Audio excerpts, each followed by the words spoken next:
নমস্কার বন্ধুরা, এই মুহূর্তে আবহাওয়ায় আরও গুরুত্বপূর্ণ পরিবর্তন। ঘূর্ণিঝড় ফেঞ্জাল হবে কি হবে না এইটা নিয়ে কিন্তু এখনও অবধি আমাদের মনে সংশয় রয়েছে এবং প্রত্যেকটা দর্শকের মনেও কিন্তু সংশয় রয়েছে যে শীতের মরশুমে কি অবশেষে নতুন কোনো ঘূর্ণিঝড় এসে উপকূলে আছড়ে পড়বে এবং কোন উপকূলে এসে আছড়ে পড়বে সেটাও কিন্তু এখনও অবধি কোনো 100% কনফার্ম করা যাচ্ছে না, যেহেতু এখন এটি শক্তি বাড়াচ্ছে, অর্থাৎ বঙ্গোপসাগর থেকে এটি শক্তি বাড়াচ্ছে নিম্নচাপটি। তো সেটাতে কিন্তু এখনও অবধি অনেকটাই পরিবর্তন ঘটবে। আপনাদেরকে দেখাবো এই মুহূর্তে এই যে নিম্নচাপ বা ঘূর্ণিঝড়ের যে পরিস্থিতি সেটাতে আরও কতটা পরিবর্তন হলো, কতটা এগোলো ঘূর্ণিঝড়ের দিকে নিম্নচাপ এবং বাংলার কোথায় কোথায় এর প্রভাব কতটা পড়তে পারে।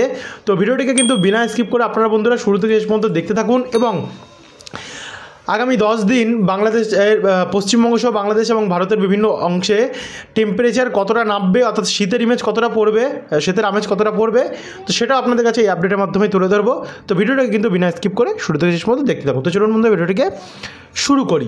তো এখন আমরা যদি দেখি মোটামুটি 17 তারিখ থেকে, অর্থাৎ রোববার থেকে, তো রোববার থেকে দেখুন এই মুহূর্তে আমরা দেখতে পাচ্ছি কি অনেকটা পুরোপুরি যেই দক্ষিণ চীন সাগরের সৃষ্ট যে টাইফুন আছে সেটা কিন্তু ইতিমধ্যে আছড়ে পড়েছে। কোথায় আছড়ে পড়েছে একবার আমরা চলে যাব সরাসরি ইসিএমডব্লিউ ফোনে। এটাই আছড়ে পড়েছে ফিলিপিন্সে এবং এখন যে সর্বোচ্চ গতি ঝাপটা মোড়ে সেটা কিন্তু দেখতে পাচ্ছি 255 কিলোমিটার প্রতি ঘন্টায়। আপনাদেরকে আমরা ইসিএমডব্লিউএফ মডেল এবং জিএফএস মডেল, অর্থাৎ আন্তর্জাতিক মডেল এবং গ্লোবাল মডেল, দুটো মডেলই কিন্তু তুলে ধরবো, দুটো মডেলে কী শো করছে। তো আমরা দেখতে পাচ্ছি কি এই মুহূর্তে ফিলিপিন্সে আছড়ে পড়েছে এবং এটাই কিন্তু ঘূর্ণিঝড়ের রূপ নেবে দেখুন বঙ্গোপসাগরে এসে। তো সেখানে আমরা 17 তারিখের পর যদি 18 তারিখে যাই, অর্থাৎ সোমবার থেকে এটা আস্তে আস্তে করে কিন্তু পশ্চিম দিক বরাবর এগোনো শুরু করছে এবং 18 তারিখের মধ্যে এটি সরাসরি রাত্রেবেলার মধ্যে অনেকটা চীনের দিকে চলে যাচ্ছে। চীনের দিকে গেল 19 তারিখ মঙ্গলবারের মধ্যে আমরা দেখতে পাচ্ছি এটি পুরোপুরিভাবে অনেকটাই চীনের উপকূলের সামনে থাকবে, কিন্তু এর যে জলীয় বাষ্প সেটা কিন্তু সরাসরি থাইল্যান্ড ক্রস করে ভিয়েতনাম, কম্বোডিয়া, তারপরে আদার্স অংশগুলি ক্রস করে আমরা দেখতে পাচ্ছি বঙ্গোপসাগরে প্রবেশ করছে এবং বঙ্গোপসাগরে বান্দা এসে সামনে থেকে একটা নতুন ঘূর্ণাবর্ত তৈরি করছে।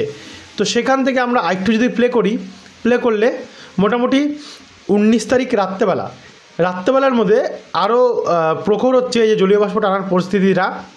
এরপরে 20 তারিখ বুধবারের মধ্যেও আমরা দেখতে পাচ্ছি আস্তে আস্তে করে আরও শক্তি বাড়াচ্ছে। বৃহস্পতিবার 21 তারিখের মধ্যেও আমরা দেখতে পাচ্ছি একটু একটু করে কিন্তু আরও শক্তি বাড়ছে। মানে যদি জানতে হয় কবে থেকে পুরোপুরিভাবে শক্তিশালী যেটা আছে প্রভাব হওয়া শুরু হবে, অর্থাৎ জলীয় বাষ্প বেশি পরিমাণে টানা শুরু করবে, সেটা হচ্ছে 21 তারিখের পর থেকে। মোটামুটি 22 তারিখ অর্থাৎ শুক্রবার থেকে যদি আমরা দেখি তাহলে কিন্তু এখানে শুক্রবার থেকেই নতুন করে ঘূর্ণাবর্তের যে প্রভাব সেটা বাড়া শুরু হচ্ছে এবং 22 তারিখ রাত্রেবেলা পুরোপুরিভাবে ঘূর্ণাবর্তের আকার নিয়ে নিচ্ছে। একবার যদি আমরা সমচাপ রেখা মোডে যাই, সরি বন্ধুরা আমাদের যদি বলতে কোনো অসুবিধা হচ্ছে, কারণ বিগত 3 দিন থেকে আমার শরীরটা খুবই খারাপ, জ্বর বা সর্দি নিয়ে আমি তাও ভিডিও বানাচ্ছি আপনাদের জন্য প্রত্যেক দিন। গতকাল তো জ্বর সর্দি নিয়ে আপনাদের জন্য আমি দুটো ভিডিও বানিয়েছি, যেহেতু নতুন সিস্টেম বঙ্গোপসাগরে চালু হয়েছে তার কারণে আপনাদেরকে সতর্কতা দেওয়া কিন্তু আমাদের কর্তব্য, সেটা করেছি আমার যত শরীর খারাপ থাকুক। আগামীকাল হয়তো একটা আপডেট দিয়েছি আমি, কিন্তু শরীর খারাপের জন্য তখন কোনো ঘূর্ণাবর্ত বা কিছু ছিল না, কিন্তু আগামীকাল আমরা দিয়েছি এবং আজকেও কিন্তু আমরা দুটো আপডেট দেবো যত শরীর খারাপ থাকুক। এখানে আমি সরাসরি চলে যাব যেটা আমরা যাওয়ার কথা, যে সমচাপ রেখা। তো সমচাপ রেখা মোড়ে আমরা যদি যাই, দেখুন এল কিন্তু দেখাচ্ছে, অর্থাৎ লঘুচাপ রেখা, লো প্রেশার এরিয়া কিন্তু তৈরি হয়ে গেছে। লো প্রেশার এরিয়া তৈরি হয়ে গেছে মানে এখানে নিম্নচাপ অক্ষরেখা তৈরি হয়েছে। তো সেখান থেকে আমরা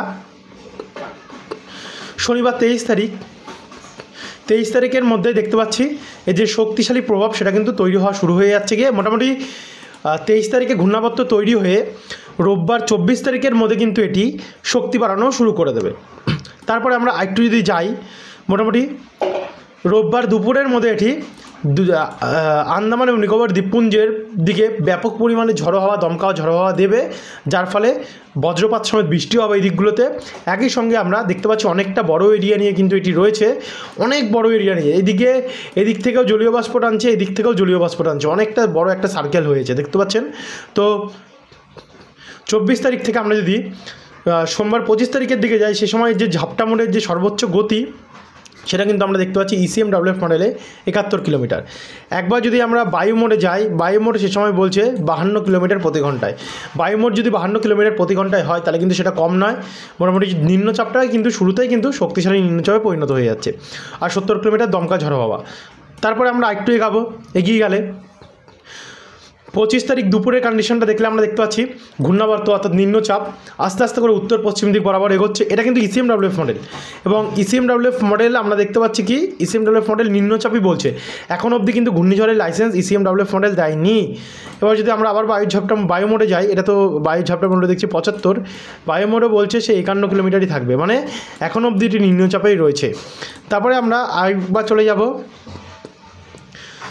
25 তারিখ রাত্রেবেলার দিকটাতে। রাত্রেবেলার যে সর্বোচ্চ গতি সেটা 75ই থাকছে এবং 76, 74 এমন হচ্ছে। কিন্তু মঙ্গলবার 26 তারিখে গভীর নিম্নচাপ রূপ নিয়ে এটি ভারতের তাঞ্জাভীর পাদুচেরি উপকূলে আপাতত আছড়ে পড়ার একটা চান্স দেখাচ্ছে ECMWF মডেল অনুযায়ী এখনকার আপডেট। তবে এই যে আপডেটটা এটা 100% অ্যাকুরেট হবে কিনা সেটা 100% কোনো আমরা গ্যারান্টি দিতে পারছি না, যেহেতু 25 তারিখ 26 তারিখের ম্যাটার আছে, ব্যাপার আছে, তার জন্য কিন্তু এটি অনেক পরিবর্তন করতে পারে। এই ছিল ECMWF মডেলের আপডেট। এবার আমরা সরাসরি আপনাদেরকে যদি একবার এটাতে বজ্রবিদ্যুৎ মোড দেখাই, দেখুন ভয়াবহ কিন্তু বৃষ্টির সম্ভাবনা মোটামুটি রয়েছে। এরপর বাংলার ওপরে পড়বে কিনা এখন অবধি কিন্তু 100% কোনো সিওরিটি আমরা পাচ্ছি না, তবে পরবর্তী আপডেটের মাধ্যমে যত আসবে তত কিন্তু আমরা জানতে পারবো। এবার আমরা যদি GFS মডেল দেখি, এবং GFS মডেলে আমরা যদি বায়ুর ঝাপটা মোড দেখি, GFS মডেল বলছে যে ঘূর্ণিঝড় হওয়ার কিন্তু চান্স থাকছে। কত তারিখে? 23 তারিখ রাত্রেবেলার পর থেকে আমরা যদি দেখি তাহলে কিন্তু ECMWF মডেলের মতনই এগোতে রোববার 24 তারিখের মধ্যে আমরা দেখতে পাচ্ছি এটা একটু করে শক্তি বাড়াচ্ছে, এবং সোমবার 25 তারিখের মধ্যে আবার একটু শক্তি বাড়াতে হঠাৎ করে 25 তারিখ দুপুরের পর থেকে কিন্তু এটি আরও শক্তি বাড়ানো শুরু করবে। মানে কিছুটা ডিফারেন্স আমরা দেখতে পাচ্ছি ECMWF মডেলের সঙ্গে GFS মডেলের। তারপরে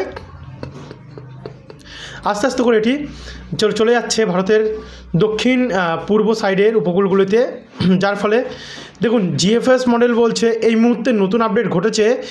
GFS মডেল বলছে কিন্তু এইখানেও কিন্তু ঘূর্ণিঝড় হওয়ার চান্স এখন অবধি কম রয়েছে।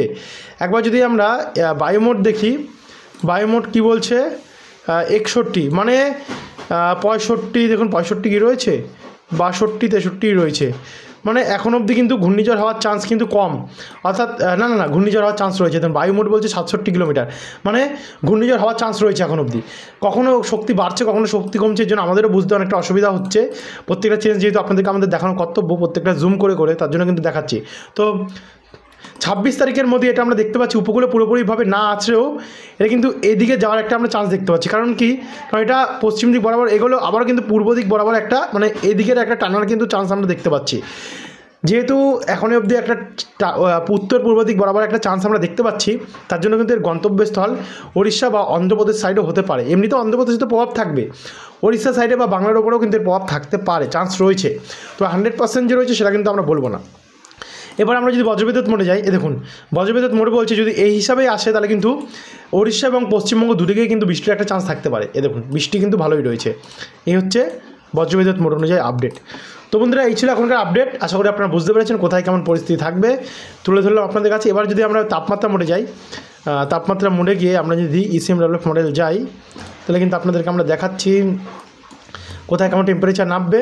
মোটামুটি 26 তারিখ ভোরের টেম্পারেচারটা যদি আমরা দেখি তাহলে কিন্তু 18 ডিগ্রি টেম্পারেচার 26 তারিখে থাকবে। 18 ডিগ্রি, 15 ডিগ্রি, 16 ডিগ্রি এমন টেম্পারেচার, কোথাও 17 ডিগ্রি, এবং বাংলাদেশের সেফ কন্ডিশন দেখতে পাচ্ছেন। আর একবার যদি আমরা আগামীকালের টেম্পারেচার দেখে নিই ভোরবেলা, তো ভোরবেলা কিন্তু আমরা দেখতে পাচ্ছি সোমবার 18 তারিখের 19 ডিগ্রি টেম্পারেচার অবধি থাকবে। তো এই ছিল বন্ধুরা এখনকার আপডেট। যারা এত অবধি দেখলেন তাদেরকে অসংখ্য ধন্যবাদ। যারা এখন অবধি সাবস্ক্রাইব করেনি সাবস্ক্রাইব কিন্তু করতে ভুলবে না প্রতিনিয়ত আপডেট পাওয়ার জন্য। ধন্যবাদ।